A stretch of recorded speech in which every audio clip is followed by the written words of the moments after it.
Hello and welcome to the Indy Author Podcast. Today, my guest is Michelle Glogovac. Hey, Michelle, how are you doing? I'm so good. How are you? I'm doing great. Thank you.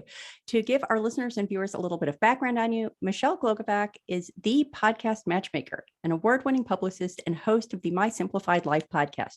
After an 18-year career in corporate aviation, Michelle is changing the world one voice at a time by matching her clients with the perfect podcast hosts and teaching them how to share their story, vision, and expertise in impactful and powerful ways. She has coached 14,000 authors through the process of creating and launching a podcast book tour through the Nonfiction Writers Association. Her own podcast is ranked in the top 2% globally with over 1,000 downloads per month. Michelle is the founder and CEO of the MLG Collective, and she resides in the Bay Area. And I invited Michelle to be in the podcast because I heard her speak at the Women in Publishing Conference on using podcasts to support your book launch. And I am all about all things podcasts. So I wanted to chat with Michelle about that. But before we get to that, as someone who for a time was a student pilot and whose husband is a pilot, I have to hear more about your 18-year career in corporate aviation. What was that all about? I sold jet fuel to corporate flight departments. I needed a part-time job while I was in college, and I could walk to the Santa Barbara airport from campus. And they had a great minimum wage of $9.20 an hour back in the day. And I said, yep, sign me up. And it went from a part-time CSR job to becoming the bookkeeper for the base, to training customer service reps across the nation and creating guidelines for all of them.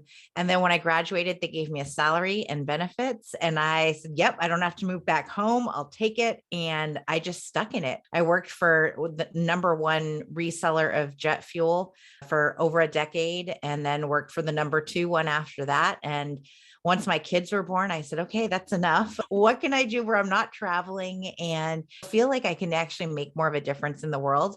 I like to joke that I was just saving the rich money by a penny, a dime, a gallon. I wanted to do something that was a little bit different. But in the end, I've actually recognized that what I do now and what I did for almost 20 years are really the same, because it was all relationship based. So as totally different as jet fuel and podcasting sound, my role in both aspects is really bringing people together, creating relationships, myself with them, with hosts, with clients, and then creating perfect matches in the end. So it's a mutually beneficial relationship. Very cool. As you were talking, I was thinking, do I dare ask her what lesson she learned from that she applied to her later career? And then you went there yourself. So that's great. It took some soul searching to figure out, how is this the same at all? Because it is so different. And it even took me a while going, okay, what is similar? How is it that I can be successful in what I do now when my experience and my background has nothing to do with it? My educational background is in law. So it's totally different. I've just gone different avenues, but I found that they all relate to each other somehow. As I've told other guests, I pride myself on being able to make connections between any two topics. And I will also say that the idea of presenting yourself as a podcast guest and being the face of an organization like you were in the corporate aviation area, I know that because my husband's a pilot, I fly with him places and we'll go to the FBO. And our whole attitude, not only about the person, but about the base operator, the airport, even like our destination is really colored by the person that we interact with there, like the frontline person, in the same way that if people get a little taste of you on a podcast. You're probably the first person that I've ever spoken to on a podcast that knew what an FBO is. So way to go. And you're absolutely right. And that was part of what the training that I did was we read the Who Moved My Cheese books. We read all the fish books in order. And then they actually had me stay at some Four Seasons hotels to experience what that's like to have someone smile and welcome you, to acknowledge you within 5 seconds of walking through the door, even if you're on the phone, but to answer the phone with a smile and all of that. And then in the end, we taught them how to upsell. Oh, you wanted 20 gallons. How about 30? And I'll give you 5 cents off. And that was what I became known for, was I could upsell anybody. You can buy more fuel and I'll do this for you. And it was wonderful. But you're absolutely right. It's that connection and that friendliness, and not just, yeah, you want fuel. Okay, hold on. I hate my job. And I think that goes for anybody, whether it's aviation related or otherwise. Yeah, I think that another possible analogy is that if you communicate that you hate what you're doing, nobody's response is going to be, "Oh, I feel so bad for you. My heart breaks for you." The Yeah. response is going to be, "Well, if you're this much of a jerk here, you're probably like generally a jerk." In the same way that I'll just share that very rarely, but very occasionally, I'll have a podcast guest, actually only one, where it was clear that this person wanted to be pretty much anywhere other than being interviewed for my podcast. And I thought, okay, I'm not inviting that person back. So that sense that you convey to people over the phone or over a podcast, over video, in person is really will influence the whole relationship you can build with them. And it really sticks with you. I have stories from, I started, oh my goodness, over 20 years ago in aviation. And I have stories that I remember to this day of which celebrity treated me like gold as an employee versus the ones who treated me like that was your job. Go get my bag and don't say a word. Just make sure it gets on the plane. Yeah. There's very different scenarios, but they definitely stick with you. And I try not to talk about the negative ones. And I love to praise the ones that I'm like, yeah, I met this person and they were so nice. It was crazy. Like they wouldn't let me touch their bags because like Joe Montana was a great one because he was like, no, you go talk to my wife. I'll handle the bags. They're just too heavy. I was like, this is so nice. So Jennifer Montana and I just struck up a conversation. Nice. But it's those nice moments that they really Yeah. stick with you, but so do the bad ones. Yeah. Yeah, absolutely.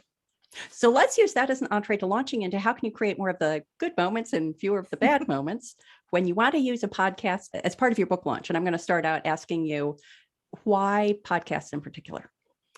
I think we all saw that with COVID, that podcasts, they're booming. It's a platform that everybody can listen to for free.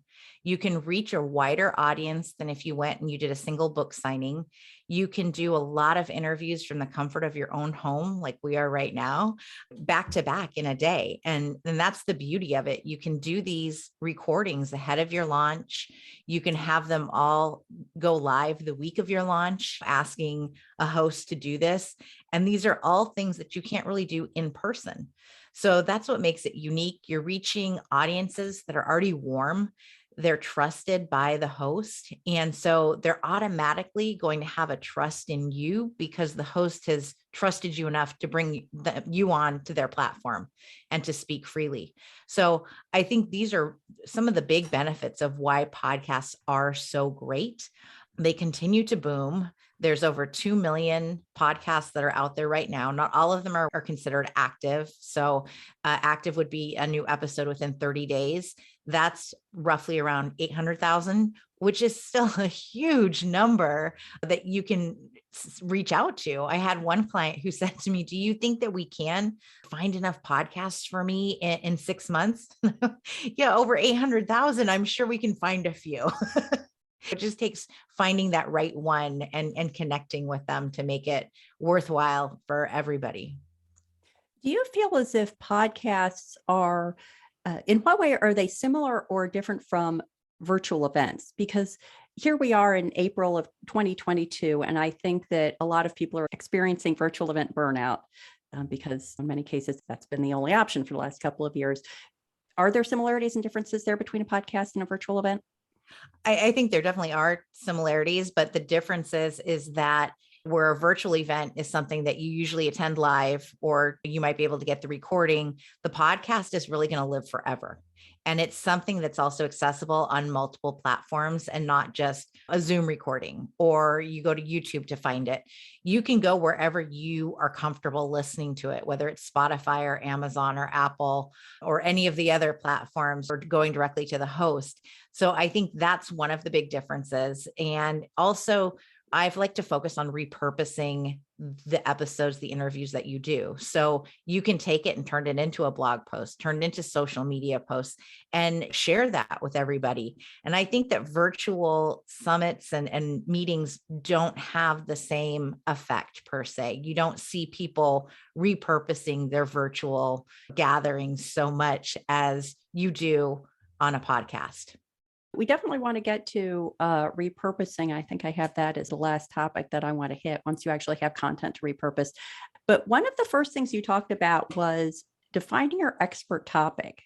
And I'm curious as to your perspective on this, both for fiction writers and nonfiction writers.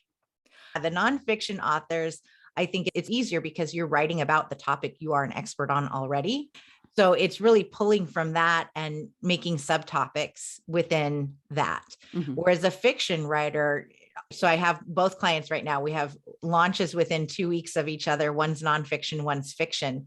And part of what I do is I read the books before we even have a one-on-one session to discuss the topics, because I want to understand the perspective of what exactly is this about. I want the details. And then I come up with my own questions of why did you want to write about this? What was this character? And so it's definitely different. But I think that when it comes to a fiction author, we're looking at the topics around the book in general. Why did you focus on this theme? What made it stand out from, other ones? What's in your background in real life that might apply to this? And we take those perspectives. And on the nonfiction side, it's what I mentioned of you have an expert topic, and that's what your book is about. And then breaking it into even more topics, and whether it is from the book, or maybe you have different chapters that address these certain topics, or it's just going into more detail. Whereas I say, oh, you told this story, and this would be a really great one to be a topic for interviews, and in going that route.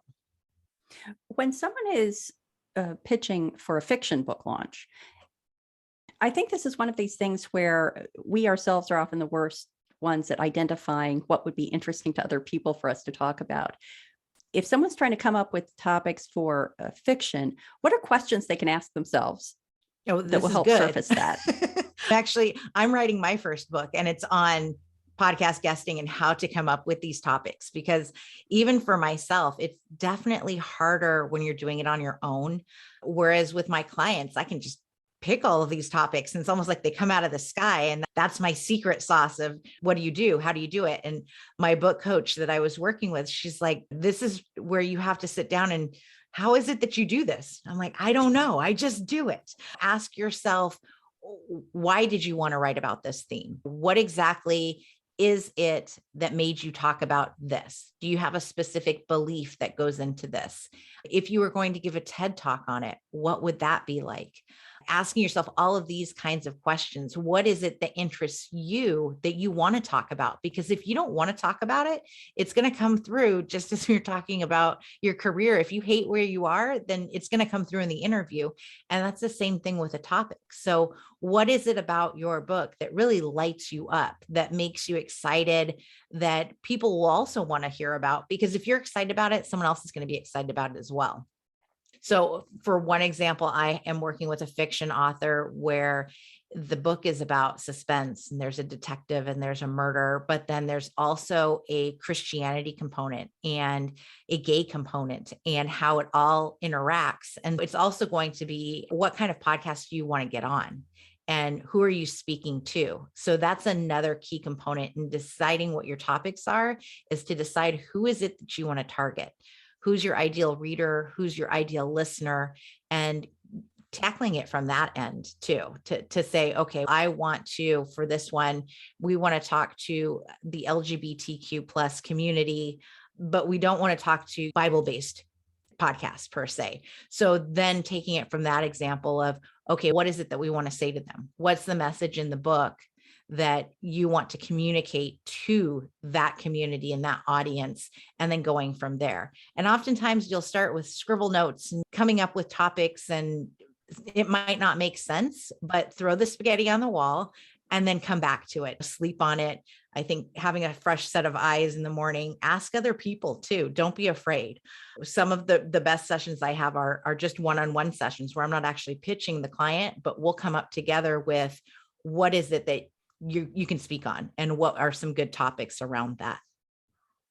I'm going to back up a little bit, because I realize that if we're talking about using podcast appearances as part of a book launch, then I'm assuming that one of the goals is, say, book sales. But what are some other goals that a writer might have, that an author might have, that they would want to use podcast appearances to support?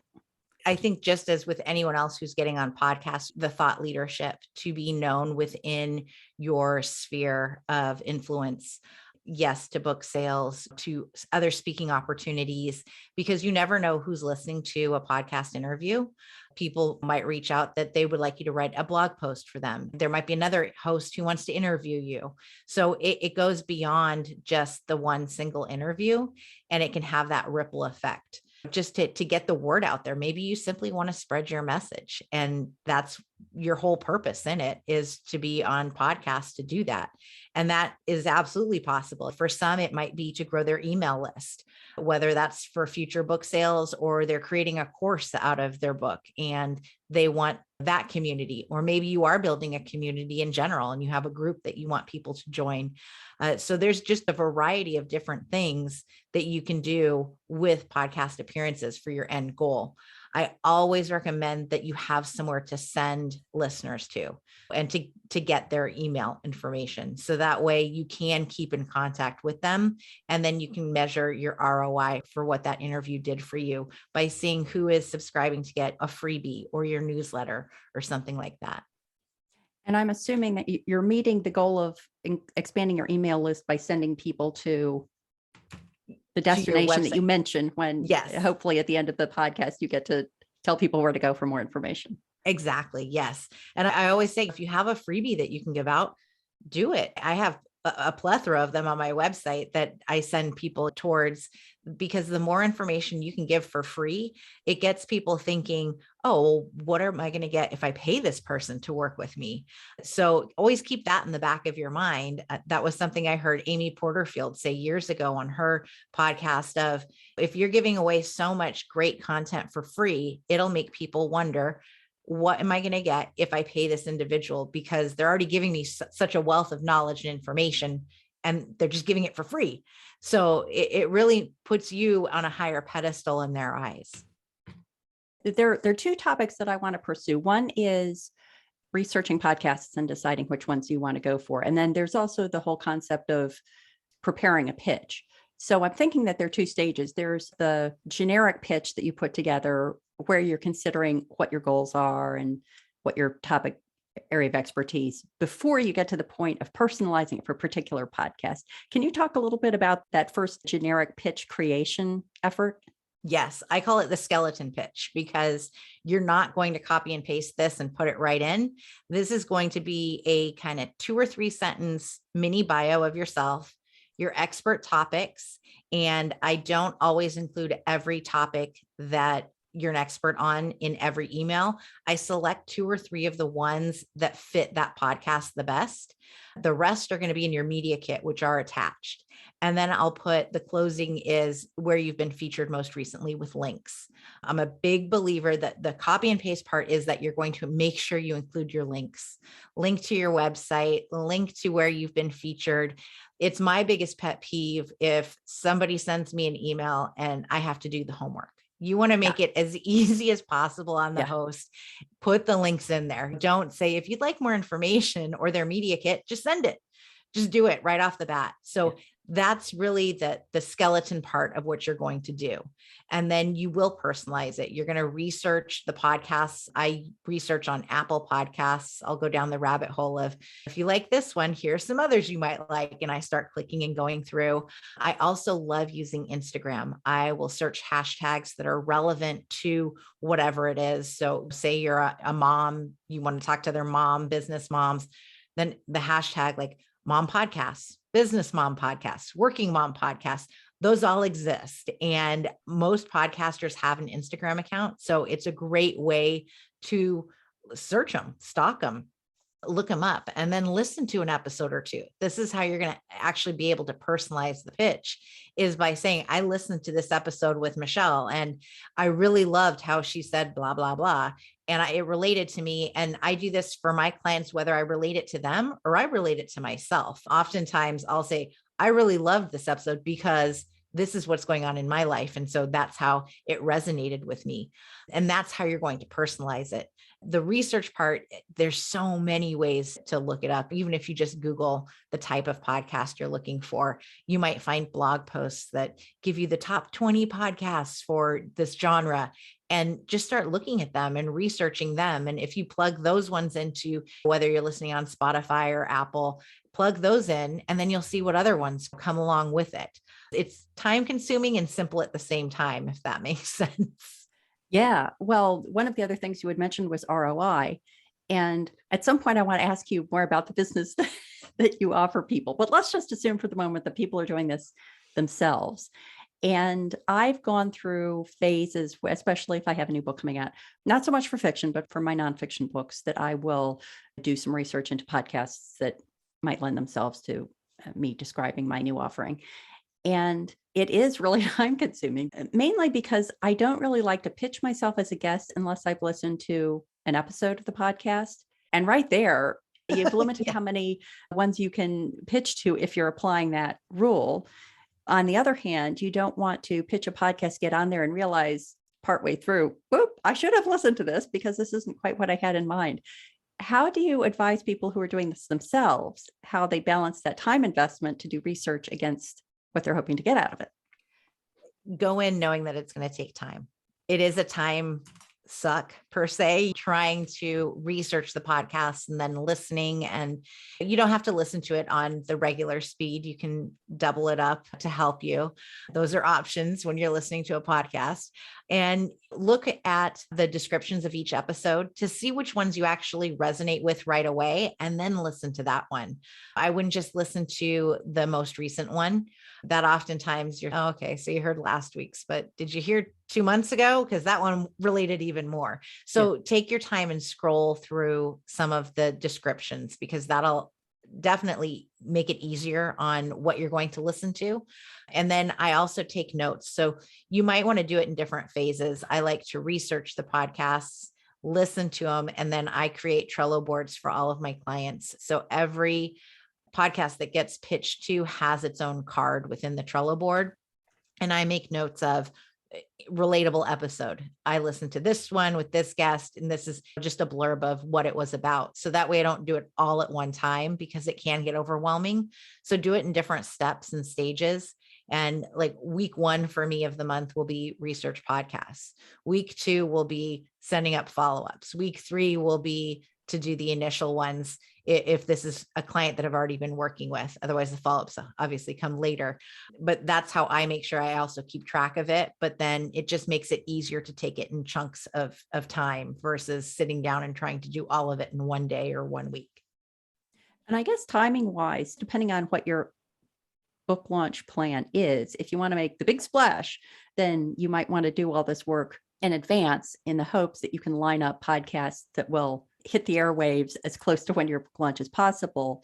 But I always find that with everything else that's going on with the book launch, I can never quite swing that. So my feeling is, even if I'm reaching people a month, 6 months, a year later, it's still worth the effort. Do you see any kind of ROI difference between chunking them up near the launch or stretching them out over time? I think if you're trying to plan your launch in general, it's always a good idea to do this ahead of time. And I say 4 to 6 months. If you're doing it on your own, I say 4 months with me, because I like to take the first month to read it. I never know how many clients I'm going to have within that 1 month and how many will be authors. And like I said, I'm working with 2 right now. Both their books were 400 pages each. So last month I read over 800 pages. Bless your heart. I was a little concerned. I had to put down all of my for fun books and focus on these 2. Yeah. But then again, I get paid to read. So it's quite a job. I like it. But to take that time to read the book and then to do the research and the pitching. So right now we're pitching, and both books go live in June. And one this morning already said, we're booked until June. We can get you in June, but it'll go live the first week of July. So at least we're still in that fresh new period.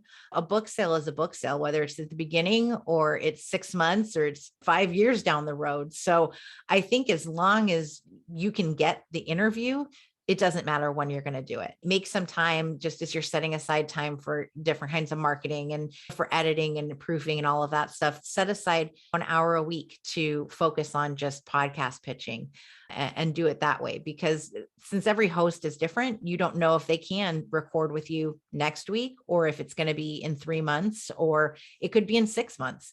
It's all over the board. There's no similarity between any two podcasts. So just be prepared for that. Yeah.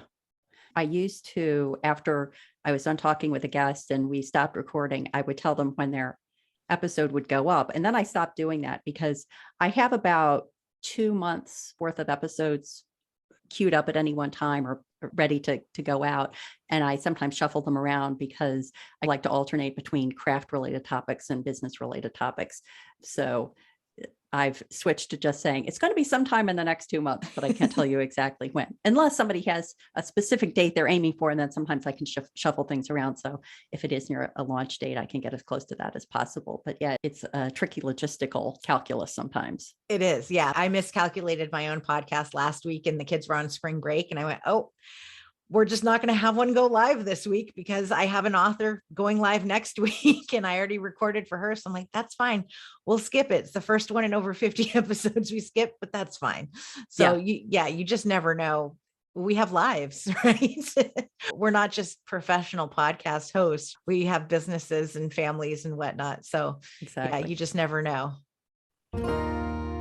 Just a quick break from the interview. Are you getting value from the podcast? Please consider supporting it and all the work I do at the Indy Author by becoming a patron. To pledge a monthly contribution, go to patreon.com/the Indy Author, or to make an occasional contribution, perhaps to indicate the value that a specific episode or resource provided to you on your creative voyage, scroll to the bottom of any page at theindyauthor.com and click Buy Me a Coffee. And now, back to the interview.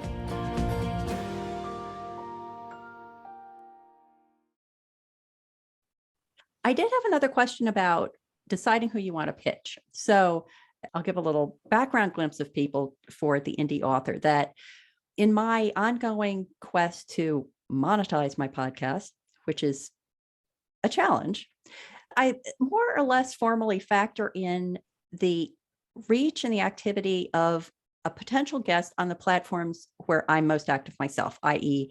YouTube, Facebook, and Twitter.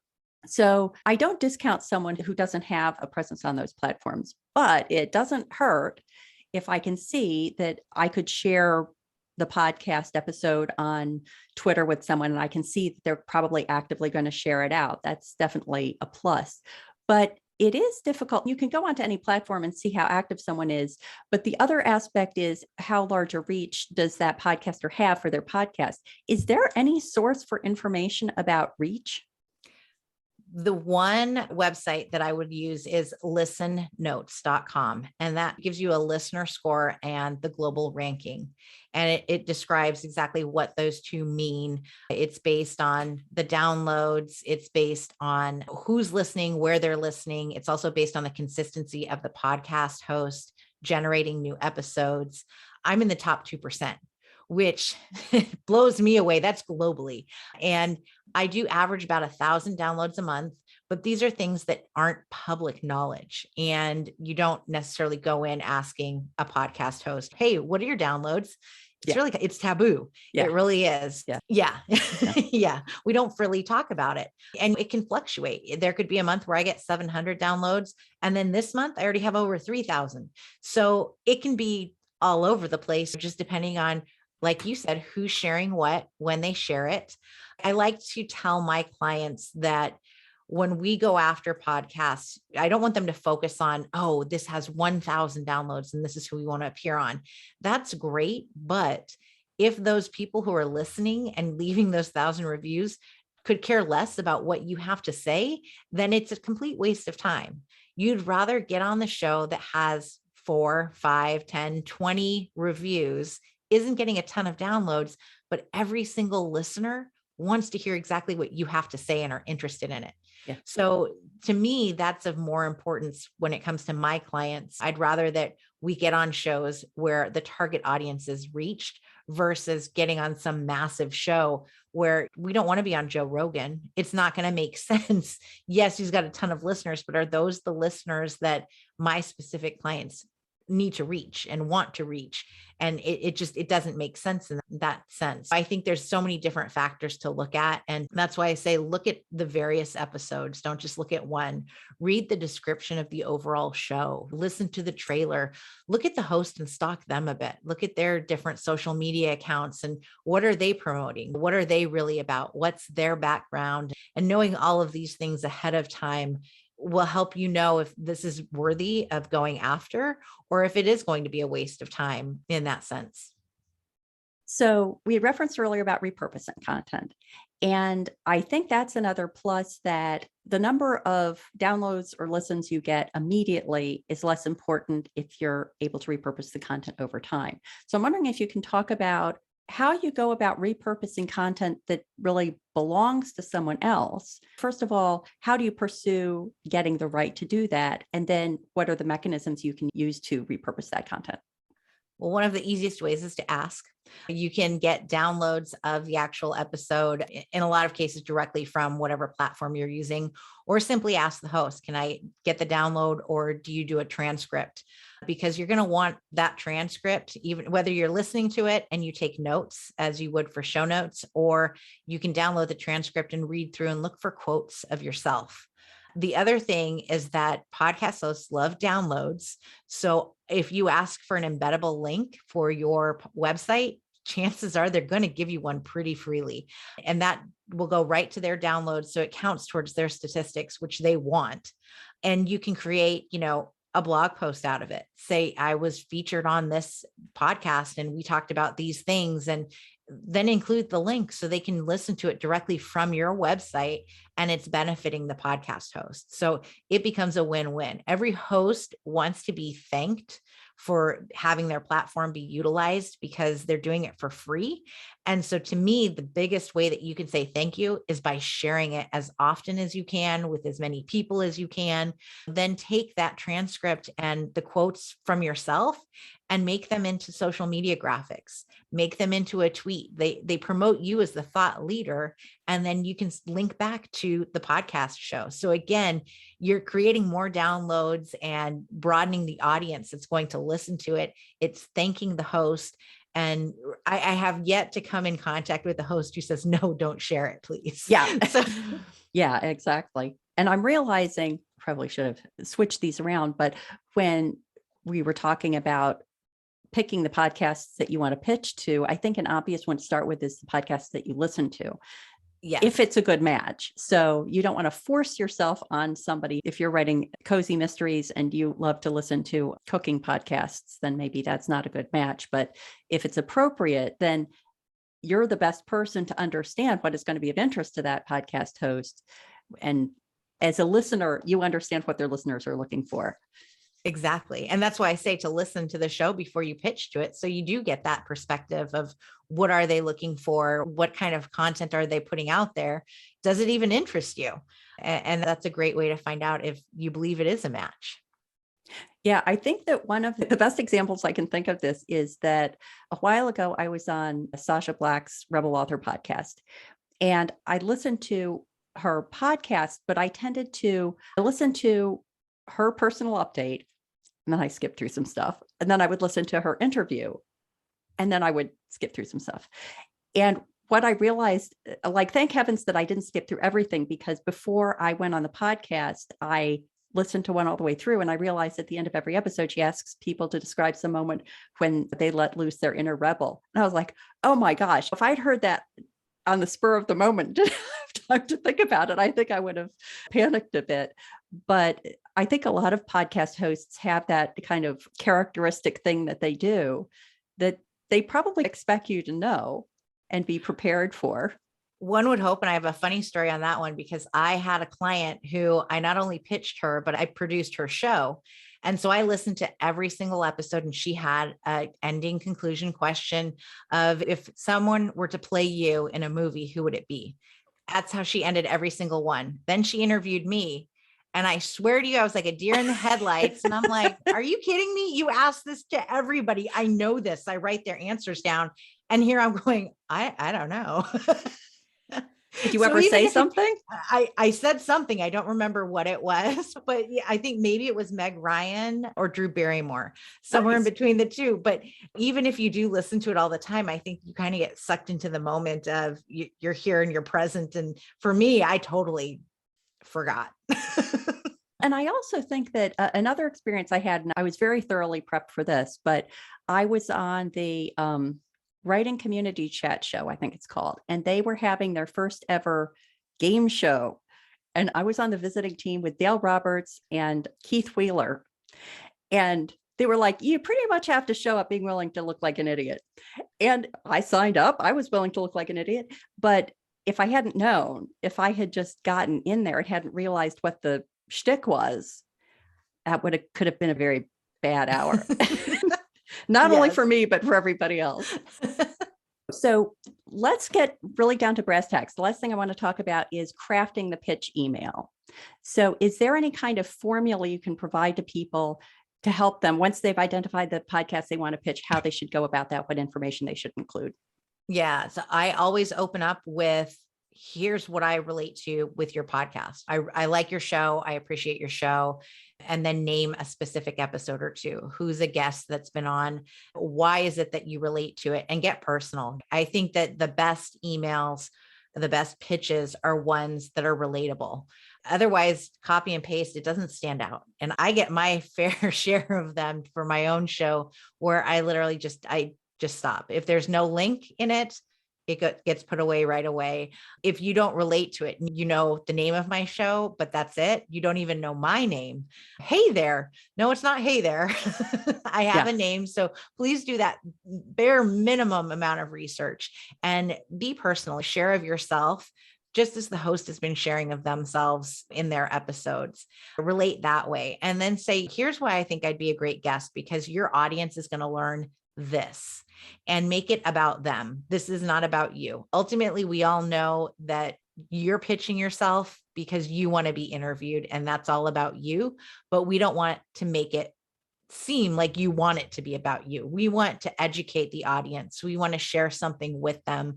We want the audience to listen and learn something new from you. So make it about the audience. What is the host going to gain from having you on versus anyone else? What makes you stand out? And then go into 2 or 3 sentences about yourself, not your full-blown bio. You're going to attach all of that, but 2 sentences of, this is who I am, what my background is. This is the book I've written. If it's going to be released, what's the launch date? And then say, here are some of the expert topics I have that I believe are a good fit for your show, and then list them out. But like I said before, don't list them all out. They can look at your media kit, get specific on which ones you think relate best to that specific show. And then mention where you've recently been featured, whether it's in the media or it is another podcast, and link to those. Hosts really love to know that you've been on another show, that you have the ability to speak intelligently, that you've done this before. It's not your first time. So link to those. If you haven't, don't worry about that though, because you are going to land that first interview, and then you can update your pitch with that. And then let them know if they have questions. They can contact you, and attached is your media kit, and then sign off. And then I recommend that you follow up in 2 or 3 weeks and do it gently. I'm checking in, just seeing if you have any questions or would like to interview me. And then another 2 or 3 weeks, I'll say, hi, I'm checking in one last time. And so they know this is final, this is it. And oftentimes it's on that 3rd email that I'll get a host to go, oh yes, I meant to get back to you, or, oh, it went in my spam, but suddenly it came in my inbox, and that'll prompt them to come to you. But, be gentle and kind in your follow-ups, just as you would want someone else. I've gotten the most random follow-ups of one word. Literally, I'm not kidding. Somebody went Bing. They actually spelled it BING with an exclamation. That was it. That was their follow-up. Yeah, that's not good. No. And this was an agency too. I think that also, I'll say to that extent, that if you are hiring an agency, ask them about their process. What does a follow-up look like? You're paying good money for this, so don't be afraid to ask. If any of my clients ask me, hey, they actually know what their skeleton pitch looks like because they see it before it goes out. They proof and approve their media kit before it goes out. So I'm very transparent in everything that I do. They have access to their Trello board, so they know exactly when an email goes out. They can look at it at any time. They can see what episode was related to in the pitch. But don't be afraid to ask these questions. That's my belief. I think that if you're going to pay me to do a service and to represent you, then you have every right to ask those questions. You shouldn't be paying good money for an email that says Bing. And there are people who are out there doing it and don't know that's the service that's going out there representing them. Think of yourself as being the person on the receiving end of the email. And if you're gentle and kind and not pushy or salesy, then that's really what's going to also win people over. So watch the tone of your email.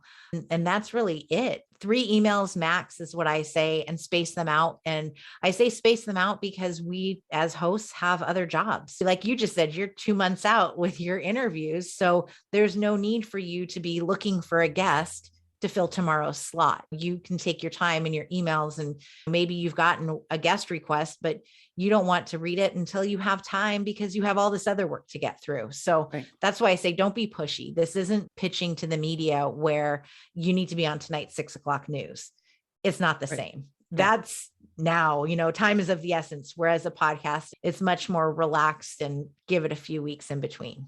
Yeah.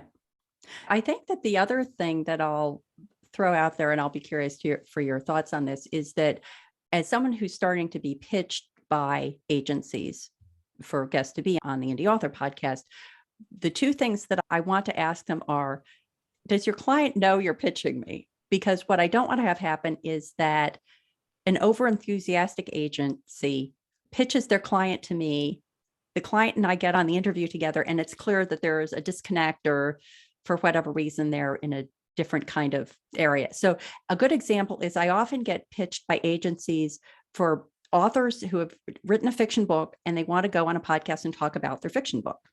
Mm-hmm. And I have to say, it's not really that kind of podcast. But if I weren't vetting it, it would be easy to get on an interview with somebody like that and then have them wanting to talk about the book and me trying to steer them in some other direction. So to what extent does your client approve the podcast that you're pitching them to in your own scenario? They don't approve the podcast that I pitched you. We go through on the types of podcasts. They give me a wish list. So we're on the same page of the types of podcasts to pitch to. Like I said, they all have access to their own Trello boards. So they see who is going to be pitched to, who has been pitched. But then also, once we get a yes, I communicate with them. I sent them links. This is what the podcast is about. This is why I pitched you. This is the topic you're going to speak on. And they can say no at that point. I expect them to know a little bit too. All you have to do is click on the link. Yeah, I'm providing you the info just as I provided the host the info to make sure that we are all on the same page. But I think that also goes back to the agency then not doing their research on your show if they're pitching the wrong type of client to be on it to promote the book. So yeah, I would say that's the agency's fault for sure. Yeah. The other thing I wanted to pose, and again, get your input on, is if someone doesn't have any exposure yet, they haven't done any podcast interviews. If I were considering them, something that I would find helpful is if they could point me to a video of them talking about their topic, because I'm not necessarily looking for a long track record of podcast appearances. In fact, if someone has just done like 10 podcast appearances in the last year on this topic, it may be less appealing to me because I figure that's already out there. But what I'm looking for is someone who's relatively comfortable on video and audio talking about their topic. And is that something that seems reasonable, that people put up a video on social media or YouTube just illustrating what their style would be? Absolutely. And for the majority of my clients, even though a lot have never been on a podcast, some don't have social media presence that they're just ramping up because they've been in other places, there is some sort of a video somewhere of them speaking. So even if it doesn't relate specifically to their topic, maybe it was on something else of a past career, I'll still utilize that because it showcases that they are intelligent. They can speak on a topic.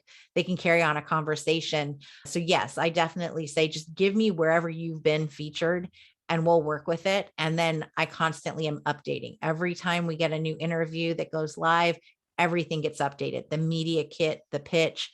So it's the constant staying on top of what is up to date. I don't think that's an unreasonable ask at all. They should have something somewhere, especially in this day and age. Yeah, that's so great. Well, Michelle, thank you so much for sharing all those tips. And I would love to invite you to tell people where they can go to find out more about you and your work online. Thank you so much. My website is themlgcollective.com. You can also find me on Instagram, Twitter. Instagram, I'm at Michelle Glogovac. Twitter, it's at Mick Glogovac. I couldn't spell it all out. It was too long. And then you can hear me every Tuesday, except last week, on My Simplified Life, which is available on all podcast platforms. Great. Thank you so much, Michelle. Thank you.